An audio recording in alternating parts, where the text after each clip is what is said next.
CBI விசாரணையில் கரூர் மரணங்கள் தொடர்பாக பல அதிர்ச்சி தரும் ஆதாரங்கள் கிடைத்திருப்பதாக தொடர்ந்து சமூக வலைதளங்களிலும் ஊடகங்களிலும் செய்திகள் வெளியாகி கொண்டிருக்கின்றன. மிக மிக மிக முக்கியமாக விஜய் அந்த கூட்டத்தை, பெரும் கூட்டத்தை தன்னுடைய ஜனநாயகன் படத்திற்காக பயன்படுத்தி கொண்டார் அப்படிங்கிற குற்றச்சாட்டை நக்கீரன் கோபால் அவர்கள் ஏற்கனவே தெரிவித்திருந்தார்.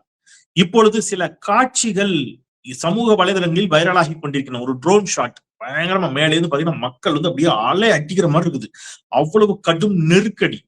ஏற்கனவே இதை பற்றி மிக துல்லியமாக நிமிடம் வாரியாக எந்த நிமிடம் அவர் கார் அந்த வேன் வந்துச்சு, பஸ் வந்துச்சு, எந்த நிமிடம் அவர் பேச தொடங்கினாரு, எந்த நிமிடம் ஆம்புலன்ஸ் வந்துச்சுங்கிறத நான் விரிவா தமிழ் கேள்வியில சொல்லியிருந்தேன். இன்னைக்கு நான் மீண்டும் கூட அதை உங்களுக்கு ஒரு முறை சொல்றேன். அதற்கு முன்பாக மிக முக்கியமாக பிரதான சிக்கல் இந்த ட்ரோன் ஷாட். இதுல எல்லாம் இன்னைக்கு என்ன நடந்திருக்குன்னு கேட்டீங்கன்னா, சில முக்கிய ஆதாரங்களை விஜய் அளித்ததாகவும் சிபிஐ விசாரணையில் அந்த ஆதாரங்களை, அளிக்கப்பட்ட ஆதாரங்களை அவர்கள் மீட்டெடுத்திருப்பதாகவும் சமூக வலைதளங்களில் ஒரு செய்தி மிக வேகமாக பரவி கொண்டிருக்கிறது. ஒரு புறம். இன்னொரு புறம் அந்த வீடியோவும் பரவி கொண்டிருக்கிறது. சார்ஜ் ஷீட்ல விஜய் பெயர் சேர்க்கப்படலாம் என்று மூத்த பத்திரிகையாளர்கள் சொல்லுகிறார்கள். எனில் கரூர் விவகாரத்தில் விஜய்க்கு தன்னுடைய பிடியை இருக்குகிறதா சிபிஐ? இதைத்தான் நாம் இன்னைக்கு இந்த வீடியோவில் விரிவாக பேச இருக்கின்றோம். தப்புவாரா விஜய்? பார்க்கலாம், பேசலாம். அனைவருக்கும் வணக்கம். இது தமிழ் கேள்வி. மீண்டும் உங்களை சந்திப்பதில் மிக்க மகிழ்ச்சி. நான் செந்தில் வேல்வீச்சு. தமிழ் கேள்வியை மறக்காம சப்ஸ்கிரைப் செய்து பாருங்கள், உங்கள் பேராதரவை தாருங்கள் என்று கேட்டுக்கொண்டு, இந்த பிரச்சனை வந்தப்பவே நான் தந்தி தொலைக்காட்சியில மக்கள் மன்றத்துல பேசின ஒரு வீடியோ ரொம்ப வைரல் ஆச்சு. நிமிடம் வாரியாக அதை டீகோட் பண்ணியிருந்தேன். தமிழ் கேள்வி சொந்தங்களுக்கு ஏற்கனவே ஞாபகம் இருக்குன்னு நினைக்கிறேன். இப்போ முதல்ல ஒரு வீடியோ நீங்க பாருங்க. இதுதான் இந்த பிரச்சனைக்கு மூல காரணமே விஜய் தான். இந்த 41 பேரினுடைய பலிக்கு காரணம் விஜயை தவிர வேற யாரும் இல்ல. விஜயோடு இருந்தவர்கள் அப்படிங்கிறதுக்கு காரணமாக இப்ப நான் ஸ்கிரீன்ல ஒரு வீடியோ காட்டுறேன், நீங்க பாருங்க. அந்த வீடியோ என்னன்னு கேட்டீங்கன்னா, அந்த இடத்துல இவ்வளவுதான் மக்கள் இருக்க முடியும்னு ஒண்ணு இருக்கு. இப்ப நீங்க ரொம்ப எளிமையா சொல்றேன், நான் ஏற்கனவே சொன்னதுதான். ஒரு பக்கெட்ல தண்ணி இருக்குன்னு வைங்க. அந்த தண்ணியில நீங்க ஒரு துணியை வச்சு அழுத்துறீங்க.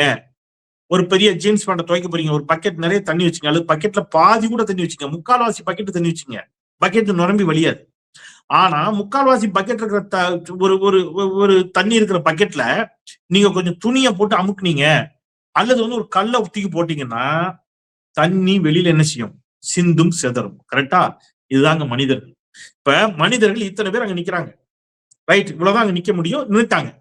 இப்ப இவ்வளவு பேரை பிளந்து அந்த பேருந்து உள்ளுக்குள்ள வருது. எது? விஜயனுடைய அந்த பிரச்சார வாகனம் உள்ளுக்குள்ள வருது. அங்கதான் பிரச்சனை ஸ்டார்ட் ஆகுது. அந்த பிரச்சார வாகனத்தை உள்ளே கொண்டு போக வேண்டாம் என்று காவல்துறை விஜயிடம் சொல்லுகிறோம். அது ஏற்கனவே வழியில வந்துருச்சு. அந்த சம்பந்தப்பட்ட காவல்துறை அதிகாரி சொன்ன செய்தி எல்லாம் எவிடன்ஸோட வந்துருச்சு. போக வேண்டாம் என்று சொன்ன பிறகும் விஜய் டீம்ல இருந்து இல்ல, நாங்க பேருந்து அந்த குறிப்பிட்ட இடத்துலதான் கொண்டு போய் நிறுத்துவோம் என்று சொல்லியிருக்கிறார்கள். அங்கதான் எங்களுடைய கன்சோல் இருக்குது. கன்சோல் அப்படின்னா, இப்ப நாங்க இந்த சினிமா படப்பிடிப்பு எல்லாம் நடத்துவதற்கு அங்க ஒண்ணு வச்சிருப்பாங்க. அந்த மாதிரி அவங்க டீம் அங்கதான் இருக்கிறாங்க. அங்க இருந்தாதான் எங்களுக்கு அந்த ஆங்கிள் கிடைக்கும் அப்படின்னு சண்டை போட்டு அந்த பஸ் அது உள்ள கொண்டு வர்றாங்க. அங்கதான் சிக்கல் ஆரம்பிக்கும். இப்ப பஸ் அது உள்ள வரும்போது ஒரு அவ்வளவு பெரிய பேருந்து அந்த கூட்டத்தை பிளக்கின்ற பொழுது அந்த கூட்டம் என்ன ஆகுது? இப்படி போகும். அந்த கூட்டம் முன்னாடியோ பின்னாடியோ போயிருந்தா தப்பிச்சிருப்பாங்க. பிரச்சனை என்ன ஆயிடுச்சு? அந்த கூட்டம் இப்படி பிளக்கப்படுகிறது. இப்படி பிளந்துட்டு அந்த பஸ் உள்ள போகுது. இப்படி பிளக்கப்படுகின்ற பொழுது இந்த பக்கமும் செவுரு கடை, இந்த பக்கமும் வீடுகள் கடை. ஒரு அளவுக்கு மேல போக முடியாத போது பின்னாடி இருப்பவர்கள் இந்த கூட்டத்தை முன்னாடி தள்ளுவாங்க. முன்னாடி இருக்கிறவன் பின்னாடி போறான். இதுலதான் அப்படியே அலை, மனித அலையாக அது மாறுகிறது. இப்ப அவரு பஸ் உள்ள வருது, பேருந்து உள்ள வருது. இந்த பேருந்து உள்ள வந்து அடுத்த சில நிமிடங்களிலேயே பிரச்சனை தொடங்கி விட்டது. இவங்க செந்தில் பாலாஜிக்கு எதிராக அநியாயமா பச்சை வாயெல்லாம் வேணாம், நான் ஏதாவது சொல்றேன், வாயில புண்ணு வந்துடும் பச்சை அப்படி போய் சொன்னீங்கன்னா. சரியா? செந்தில் பாலாஜிக்கு இதுக்கு என்ன சம்பந்தம்? நீங்க பண்ண முட்டாள்தனத்துடைய விளைவு. நீங்க அந்த பேருந்து உள்ள போகுது, உள்ள போய் நிக்குது. சரியாக உள்ள போய் பேருந்து நின்று 1 நிமிடம் 04 வினாடிகள்ல 1.04 டைம் கோடோட சொல்றேன். அவர் என்ன செய்யறாரு? பேச ஆரம்பிக்கிறார். அந்த வண்டி நின்று அவர் மேல ஏறி கையெல்லாம் ஆட்டி முடிச்சுட்டு 1 நிமிடத்துல பேச தொடங்குறார். மிகச்சரியாக 1 நிமிடம் 53 செகண்ட். சரியா? 1 நிமிடம் 53வது செகண்ட் காவல்துறைக்கு நன்றி சொல்றாரு. இப்ப நீங்க அந்த வீடியோ பாத்துட்டீங்க, அந்த பேருந்து உள்ள வந்த வீடியோ பாத்துட்டீங்க. அதுக்கப்புறம் நடக்கிறத நான் சொல்றேன். நல்ல இதான் முக்கியமானது. 1வது நிமிடம் 53வது செகண்டே அவர் காவல்துறைக்கு நன்றி சொல்லிட்டாரு. இன்னைக்கு காவல்துறை அவங்க திட்டுறாங்க, அன்னைக்கு காவல்துறைக்கு நன்றி சொல்றாரு. 3வது நிமிடம் மிகச் சரியாக சொல்லணும்னா 3.01 டைம் கோடு 3.01 3 நிமிடம் 1 வினாடி முதல் ஆம்புலன்ஸ் கூட்டத்துக்குள்ள வருது. அப்படின்னா என்ன அர்த்தம்? இந்த பேருந்து உள்ள போய் நின்ன உடனே அங்க என்ன ஆயிடுச்சு? நெருக்கத்தில் நெருங்கி விழுந்து மக்கள் மயங்க தொடங்கி விட்டார்கள். சார் 3வது நிமிஷமே ஆம்புலன்ஸ் உள்ள வந்துச்சா? அவ்வளவு ரெடியா அங்க ஆம்புலன்ஸ் இருந்துச்சா? அப்படிலாம் இப்ப பல கான்ஸ்பிரசி தியரி கொண்டு வருவாங்க. அந்த ஆம்புலன்ஸ் தாவேகாவுடைய ஆம்புலன்ஸ். தாவேகாவினர் ஏற்பாடு செய்து விஜய் படத்தோட அங்க அந்த இதெல்லாம் தாவேகான்னு ஒட்டின ஆம்புலன்ஸ். ரைட்டா? இங்கேயும் தகவல் கொடுக்குறாங்க. ஆம்புலன்ஸ் வருது. எத்தனாவது நிமிடம்? 3வது நிமிடம் 3.44 ஆம்புலன்ஸ் வர ஆரம்பிச்சதுக்கு அப்புறம் தான் ஸ்கிரிப்ட் பேப்பரே உதவியாளரிடமிருந்து வாங்கிக்கிறார் விஜய். அவர் பேச ஆரம்பிக்கிறதுக்கு முன்னாடி மக்கள் மயங்க தொடங்கி விட்டார்கள். அந்த பேருந்து உள்ள போனதுதாங்க சிக்கல். அவ்வளவு பெரிய பேருந்து அந்த கூட்டத்தை விலக்கி உள்ளே போனதுதான் சிக்கல். ஏஐல ஒருத்தர் இதை கேட்டிருந்தார், லைக் ChatGPT மாதிரி உள்ள இது ஒருத்தர் இதை கேட்டு போட்டிருந்தார். என்ன போட்டிருந்தாருன்னா, அந்த இடத்தோட பரப்பளவு இது எல்லாத்தையும் போட்டு அங்க அந்த பேருந்தினுடைய அளவு, அங்க இருந்த மக்கள் எவ்வளவு இருக்க முடியும், இவ்வளவு பெரிய பேருந்து உள்ள போனா எத்தனை பேர் அங்க எக்ஸஸ் ஆகும், அதாவது எத்தனை பேர் ரொம்ப நெருக்கினா எத்தனை பேர் நிக்கலாம், இதுக்கு மேல ஒரு ஆள் கூட உள்ள நிக்க முடியாது ஒண்ணு இருக்கும்ல, அதுக்கு மேல அங்க ஒரு ஆள் இருக்க முடியாது இருக்கும்ல. கிட்டத்தட்ட அங்கே மயங்கி விழுந்தவருடைய எண்ணிக்கையும் இந்த ஏஐ கணக்கு போட்டு சொன்ன எண்ணிக்கையும் சமமா வந்துச்சு. தட் மீன்ஸ் இந்த பேருந்து உள்ளே போனால் இத்தனை பேரால அங்க நிக்க முடியாது. அவ்வளவு பேர் மயங்கி விழுந்தான். மயங்கி விழுந்தவர்களில் 41 பேர் என்ன செஞ்சாங்க? இறந்து போனார். மூச்சு திணறி இறந்து போனார்கள். கொடூரமா இறந்து போனார். அப்ப இந்த பேருந்து அங்க உள்ள கொண்டு வராம இருந்திருக்கணும் முதல்ல. சரி, பேருந்து நீங்க உள்ள கொண்டு வந்தீங்க, நீங்க ஸ்கிரிப்ட் பேப்பரை உதவியாளரிடமிருந்து வாங்குவதற்கு முன்பாக முதல் ஆம்புலன்ஸ் வருது, கூட்டத்துக்குள்ள வர ஆரம்பிக்குது.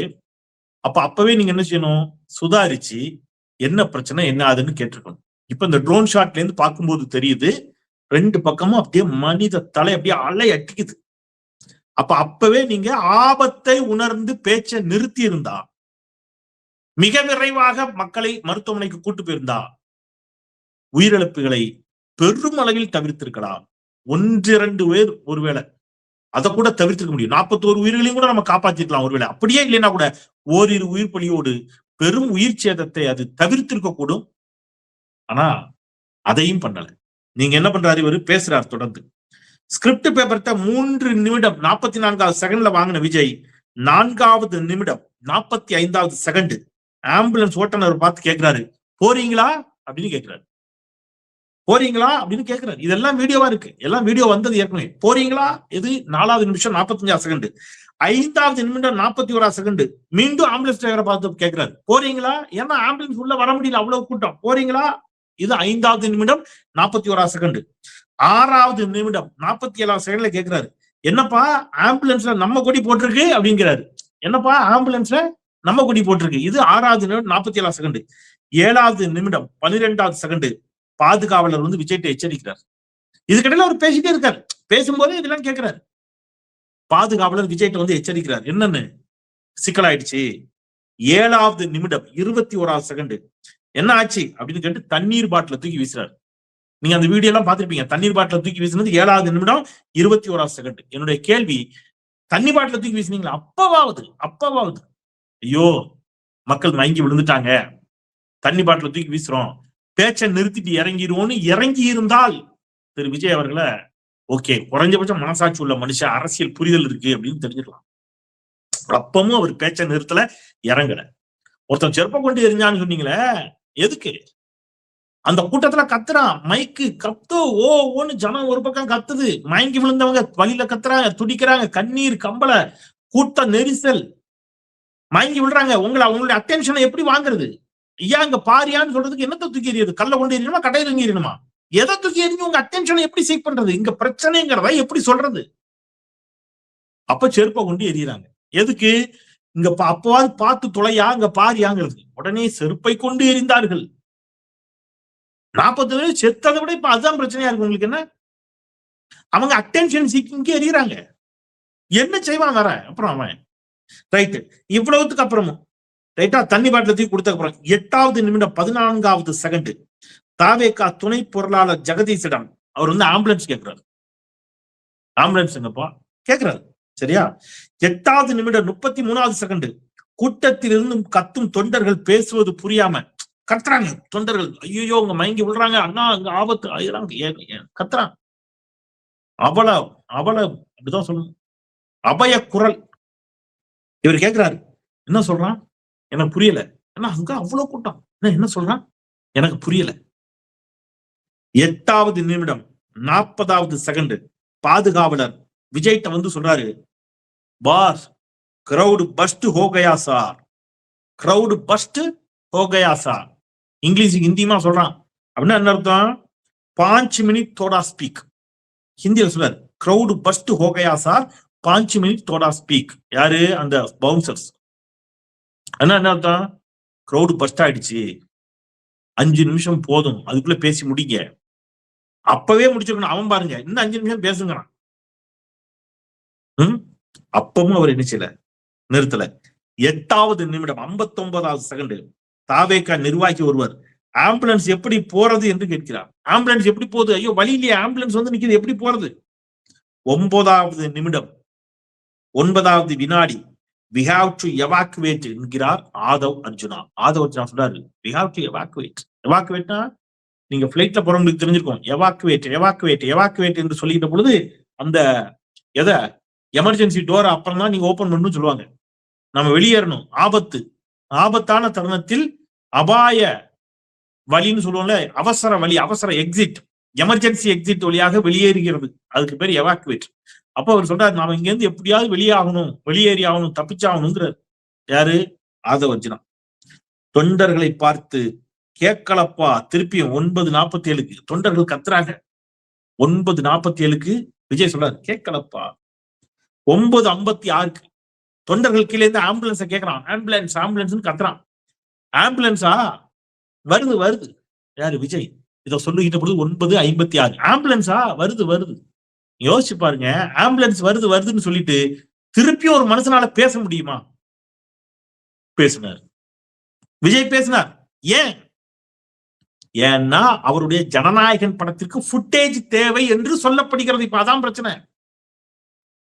ஜனநாயகன் படத்திற்கு ஃபுட்டேஜ், அந்த கூட்டத்துக்கு மத்தியில் அவர் பேசுற மாதிரி படம் எடுத்தே ஆகணும். சினிமா ஷூட்டிங்ல ரீடேக் போக முடியாது. துணை நடிகர்கள் அல்ல அவர்கள், ரத்தமும் சதையுமாக உயிரோடு நின்ற மனிதர்கள். அங்க போய் நின்றவங்க எல்லாம் வெறும் ரோபோக்கள் அல்ல, பொம்மைகள் அல்ல. கிரீன் மேட்ல கிராபிக்ஸ்ல எடுக்கப்பட்ட காட்சியில ரத்தமும் சதையுமாக உண்மையாக போய் நின்ற விஜய பார்க்கணும்னு போன கூட்டம், மக்கள் கூட்டம். அவங்களை வச்சுக்கிட்டு நீங்க அவங்களுக்கே தெரியாம நினைச்சீங்க ஷூட்டிங் நடத்திருக்கீங்க. இப்ப அதான் பிரச்சனை. கேமராக்கள்லாம், அந்த கேமரா தொடர்பான காட்சிகள்லாம் வெளியில வந்துருச்சு. எல்லாமே சினிமா ஷூட்டிங்கு பயன்படுத்தக்கூடிய கேமராக்கள். இது ஏன் எங்கே பயன்படுத்தப்பட்டதுன்னு கேக்குறாங்க. இப்ப கொஞ்சம் பேர் கேக்குறான், ஏன் சினிமாவே இருக்கட்டுமே, சினிமா எடுத்தா என்ன தப்பா, அங்க வச்சு எடுத்தா தப்பா, அதுக்கும் விஜய்க்கு என்ன சம்பந்தம் அப்படின்னு கேக்குறாங்க. பிரச்சனை இருக்கு. நீங்க ஒரு அம்மா முதல்ல ஒரு பேட்டி கொடுத்தாங்க, அந்த வீடியோ கிடைச்சா கூட நான் ஷேர் பண்றேன் உங்களுக்கு. ஒரு அம்மா சொன்னாங்க, நீங்க அப்பயே போக வேண்டியது, நான் உள்ள வந்துட்டேன், இப்ப வந்துருவாருனாங்க, வந்துட்டேன், ரொம்ப நேரம் நின்று பார்த்தேன், வரல, சரி போலான்னா என்னை வெளியிலயும் விட மாட்டேன்ட்டாங்க. அந்த இது மாதிரி போட்டுக்கிறாங்க, கயிறு மாதிரி கட்டி பேரிகார்டு மாதிரி போட்டு தடுப்பு போட்டு உள்ளே வந்தவர்களை வெளியே விடாமல் தடுத்து நிறுத்தி இருக்கிறது இந்த தாவேகா கூட்டம். அதையும் நக்கீரன் கோபால் அவர்கள் சொல்கிறார்கள்.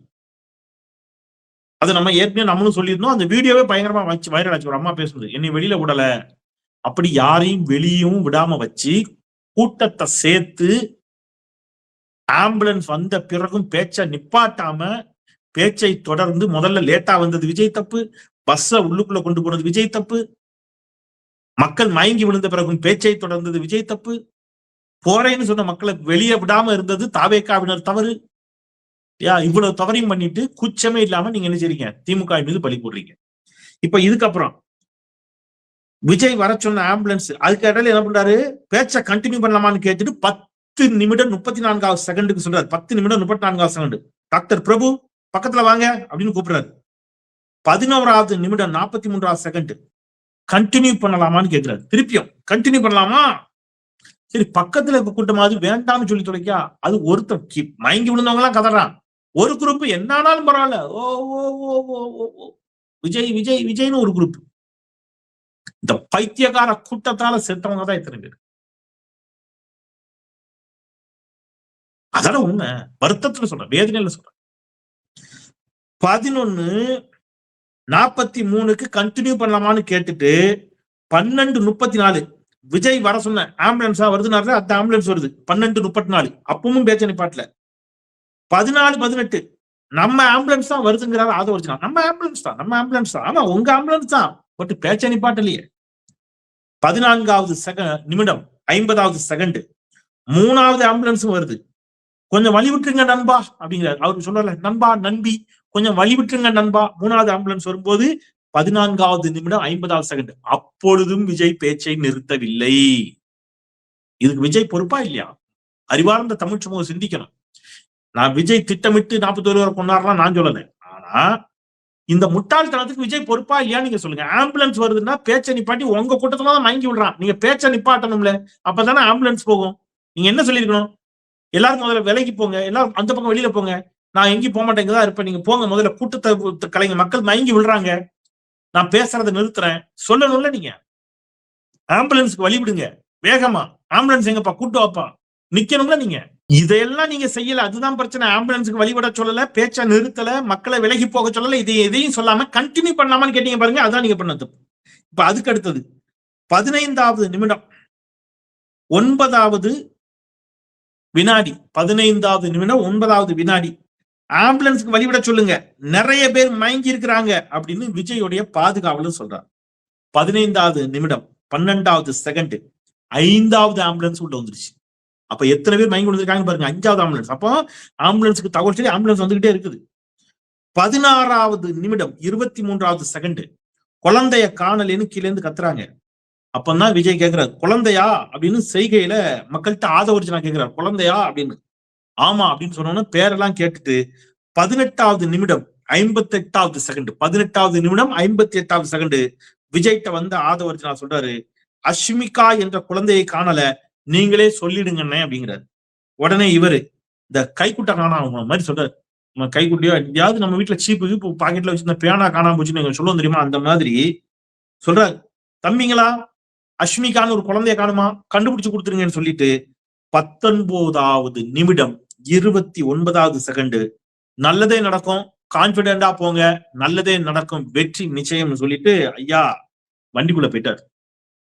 இவர் வண்டிக்குள்ள போயிட்டாரு. 41 பேர் அநியாயமா இறந்து போய்விட்டார்கள். இப்ப இது யார் பொறுப்பு? அடுத்த சில மணி நேரங்கள்ல அவர் எங்கேயே வந்துட்டாரு, பனையூருக்கே வந்துட்டாரு. அடுத்த சில மணி நேரங்கள்ல இவர் பனையூர் வந்துட்டாரு. அடுத்த சில மணி நேரங்கள்ல முதலமைச்சர்ல இருந்து எல்லாரும் அங்க நிக்கிறாங்க. அங்க எப்படி இவங்க எல்லாரும் போனாங்கன்னு போய் உதவி செஞ்சவங்கள கேட்கறான் ஒரு கூட்டம்னா இந்த கூட்டம் தற்கூரி கூட்டமா இல்லையா? களத்துக்கு போய் உடனே உதவி செய்த செந்தில் பாலாஜியை குற்றவாளியாக்க முயற்சிப்பது, களத்தில் கண்ணீர் வெடித்த அன்பில் மகேஷ் பொய்யாமொழியை கேலி செய்வது, உடனடியாக மிக வேகமாக களத்திற்கு போன முதலமைச்சரை இவர் எப்படி வேகமாக களத்திற்கு போக முடிந்தது என்று கேள்விக்குள்ளாக்குவது, இத மாதிரி ஒரு ஆபத்தான கூட்டம் உண்டா சொல்லுங்க? தப்பிச்சு போன விஜய வாழ்த்துறான். அப்போ இவ்வளவு பெரிய ஒரு கொடூரம் அரங்கேறிக்கிறது சொன்னால் அது விஜய் மற்றும் தாவேகாவினரின் திட்டமிடாத செயல்பாடுகளால், முட்டாள்தனத்தால் விளைந்த விளைவு. இன்றைக்கு சிபிஐ அதை விசாரிக்க தொடங்கியிருக்கிறது. நீதி வெல்லும் என்று சொன்னார் விஜய். நிச்சயம் நீதி வெல்லும் என்ற நம்பிக்கை எனக்கும் இருக்கிறது. இந்த விவகாரத்தில் இவருடைய முட்டாள்தனத்திற்கு நிச்சயம் தக்க சட்ட ரீதியிலான தண்டனையை நிச்சயம் நீதி பெற்று தரும் அப்படிங்கிற நம்பிக்கையோடு நான் விடைபெறுகிறேன். மீண்டும் ஒருமுறை தமிழ் கேள்வி சப்ஸ்கிரைப் செய்து பாருங்கள், உங்கள் பேராதரவை தாருங்கள் என்று கேட்டு விடைபெறுகிறேன். குரலற்றவர்களின் குரலாய் நான் செந்தில். நன்றி.